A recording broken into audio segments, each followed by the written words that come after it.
Hello and welcome to this reflection from Streatham Vale Baptist Church. Last week we began our Lent series, Journeying with Jesus, and we looked last week at Jesus in the wilderness, on his own, battling against temptation. This week we see Jesus in the middle of a bustling crowd, everyone pressed in close to hear Jesus, touch him, and be healed by him. So let me read from Luke chapter 8, verses 40 to 56. Now when Jesus returned, a crowd welcomed him, for they were all expecting him. Then a man named Jairus, a synagogue leader, came and fell at Jesus' feet, pleading with him to come to his house, because his only daughter, a girl of about 12, was dying. As Jesus was on his way, the crowds almost crushed him. And a woman was there who had been subject to bleeding for 12 years, but no one could heal her. She came up behind him and touched the edge of his cloak, and immediately her bleeding stopped. "Who touched me?" Jesus said. When they all denied it, Peter said, "Master, the people are crowding and pressing against you." But Jesus said, "Someone touched me. I know that power has gone out from me." Then the woman, seeing that she could not go unnoticed, came trembling and fell at his feet. In the presence of all the people, she told why she had touched him and how she had been instantly healed. Then he said to her, "Daughter, your faith has healed you. Go in peace." While Jesus was still speaking, someone came from the house of Jairus, the synagogue leader. "Your daughter is dead," he said. "Don't bother the teacher any more."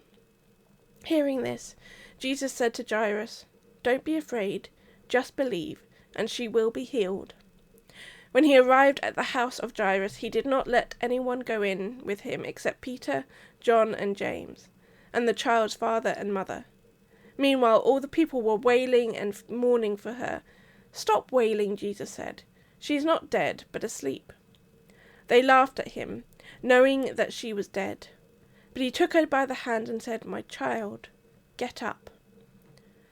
Her spirit returned, and at once she stood up. Then Jesus told them to give her something to eat. Her parents were astonished, but he ordered them not to tell anyone about what had happened. So in our passage for this morning, Jesus and his disciples step off a boat to be greeted by a huge crowd of people waiting for them. People coming to Jesus with their needs and their distresses. People coming because they'd heard the rumours about him and wanted to see and hear him in people. People coming because they were sceptical and wanted to prove that this was all a fake. So many people coming to see Jesus for different reasons. Can you picture the scene?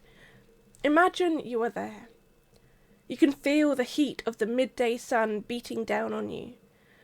You also have the heat and press of the crowd around you, everyone rubbing shoulders or bumping into each other as people try to get closer and closer to Jesus.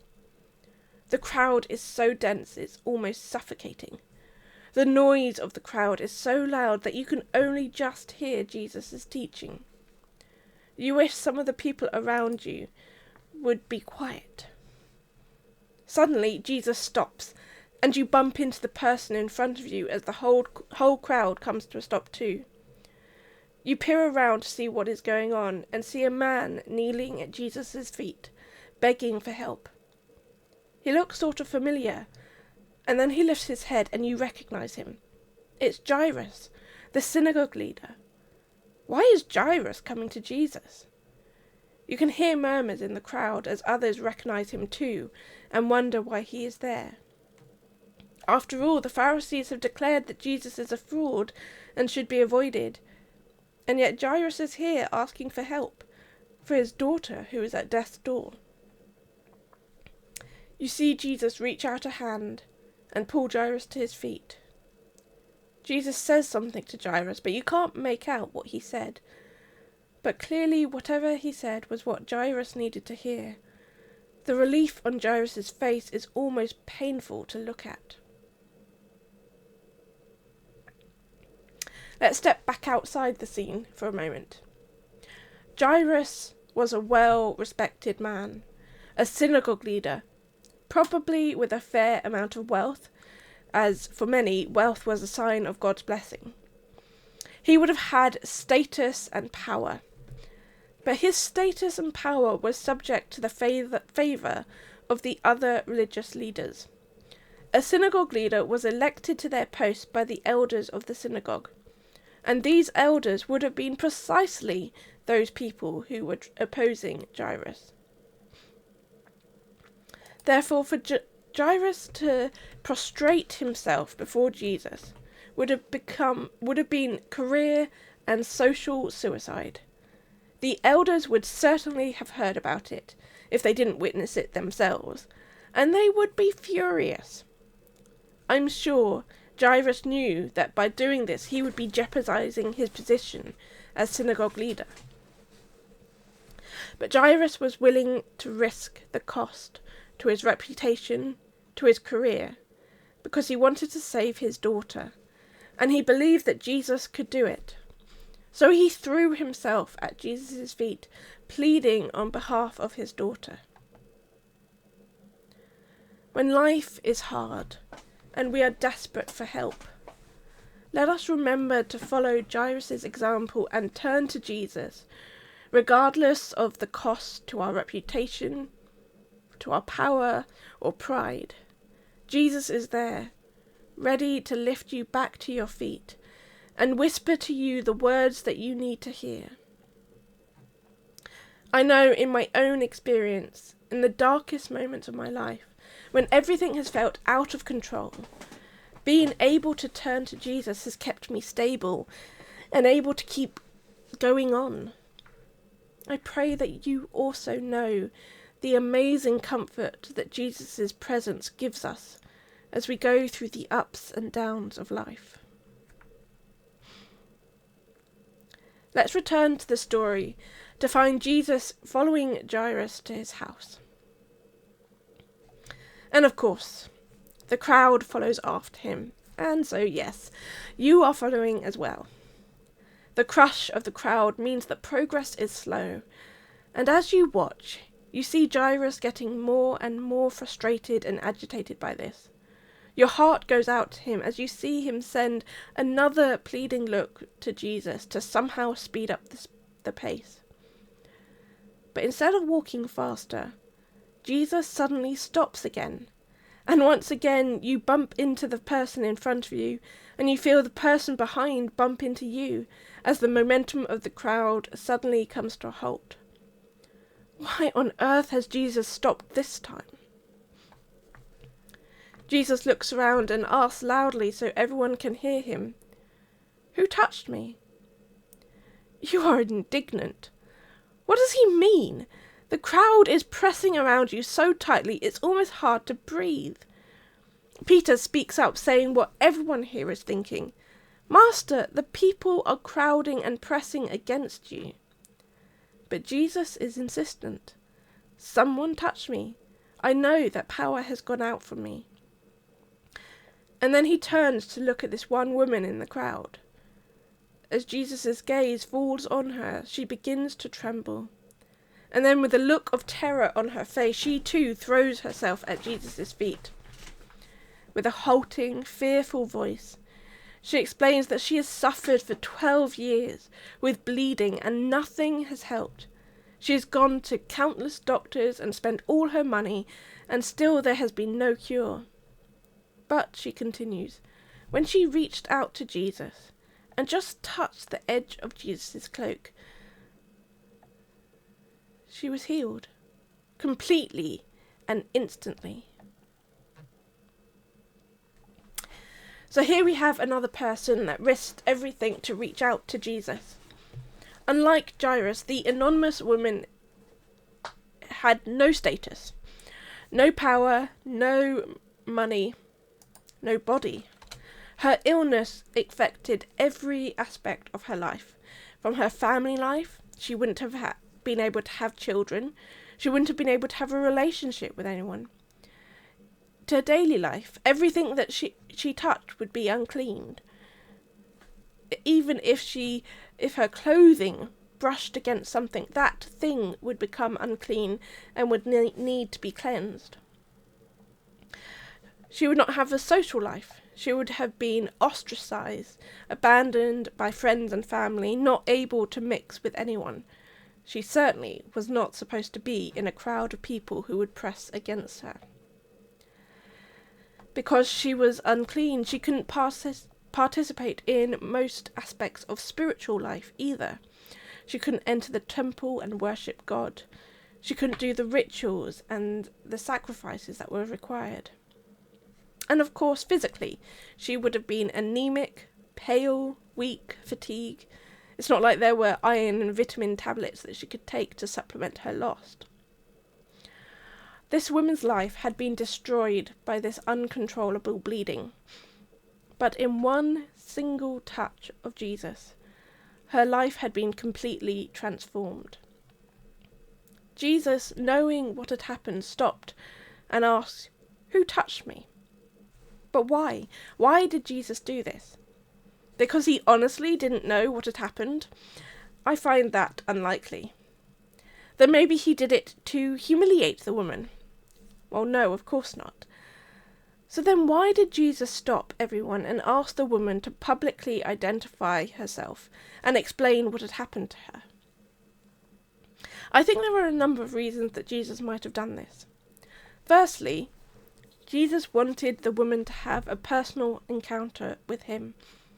When she reached out to touch him, she was healed, and I suspect she intended to slip away unnoticed. And this means that her interaction with Jesus was purely transactional. She touched his clothing, was healed, and then left. But Jesus wants people to have more than a transactional relationship with him. He wants people to have a personal encounter, to know that they are known and loved deeply by the God that created them. And so he calls out the woman, and when the woman admits what happened, Jesus speaks to her, calling her daughter. This was a woman who had been ostracized by society and very likely rejected by her own family, and yet Jesus refers to her as family, calling her daughter. I can only imagine that this would have been a wonderful balm to a painful wound in her spirit. Jesus wanted her to know that she was a daughter, a child of God. Jesus draws her out of her isolation and away from the transactional relationship into a personal encounter with the living God. Suddenly, she is no longer the reject and outcast. She is welcomed as a daughter in God's kingdom. Secondly, I think that Jesus would have wanted to make sure that the woman had faith in him rather than faith in his clothing. We have a tendency to focus on objects and attribute power to them. How many people put faith in lucky charms or crystals or something like that? Or think of the superstitions of many athletes who have lucky underwear or something. If they win a game, it's because they were wearing their lucky charm. This is not a new phenomenon. We see in the Bible that humans have a tendency to ascribe objects with power. In the Exodus, the Israelites made a golden calf and worshipped it because they believed it was a god. So Jesus calling out the woman had the secondary purpose of drawing her attention away from the power of his robes to the power of Jesus himself. He helped her put her awe and wonder in the right thing and not in man-made objects. Thirdly, Jesus made her publicly announce her healings because she needed it to be known publicly. If she had been suffering with this for 12 years, she would have been known to people as unclean. Therefore, she needed to be publicly acknowledged as clean and healed so that she could rejoin social, religious, and cultural life. She had been an outcast for so long that people needed to be made aware that she no longer had to stay isolated. Fourthly, I think this public miracle was also for Jairus' benefit as well. Jairus was anxious to get Jesus to his daughter so that she may be saved from dying. And it is possible that the interruption delayed Jesus enough, causing the daughter to die. But I suspect they probably wouldn't have made it there on time anyway. We are told, while Jesus was still speaking, someone came from the house of Jairus, the synagogue leader. "Your daughter is dead," he said. "Don't bother the teacher anymore." This suggests that she was already dead before Jesus was interrupted by the woman with the bleeding.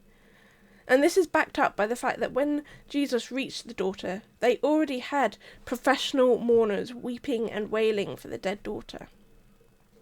Therefore, I think Jairus needed to see Jesus perform a miracle to give him encouragement that Jesus was a miracle worker with great power.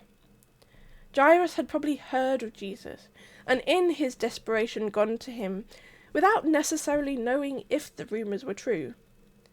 Therefore, being able to see Jesus perform a miracle would have strengthened Jairus' resolve, so that when Jesus tells him, "Don't be afraid, just believe and she will be healed," Jairus could have faith and trust in Jesus. In these two stories of Jesus' compassion and his power, we see Jesus restoring a woman to normal life, bringing a young girl to life again, and encouraging the faith of a desperate father. I love that these stories happen while we see Jesus in the middle of a crowd, with everyone pressing in on him and demanding his attention. I see in this an invitation from Jesus to reach out to him even through the crowd. There might be a crowd standing between you and Jesus. Perhaps friends, family, society, even other believers are trying to prevent you from accessing God. Or you might not want to come to Jesus because you feel your need is too small and unimportant. But Jesus calls out to us, inviting us to touch him, to draw close to him and be restored by him. Nothing is too big or too small to be beyond his care and notice. He wants you to reach out through the crowd and touch him. Also, seeing these stories happening to Jesus among the crowds reminds me that we are to keep trusting Jesus even through disaster. Jairus turned to Jesus for help, and it seemed like Jesus might never get there because the crowd was hindering the progress towards his house. Yet Jesus spoke to Jairus saying, "Don't be afraid, just believe." Is there something that you are asking God for and it feels like it will never happen, or that it's taking too long? Hear Jesus' words to you. Don't be afraid, just believe. Trust in God's timing. Trust in God's outcomes. Don't be afraid, just believe.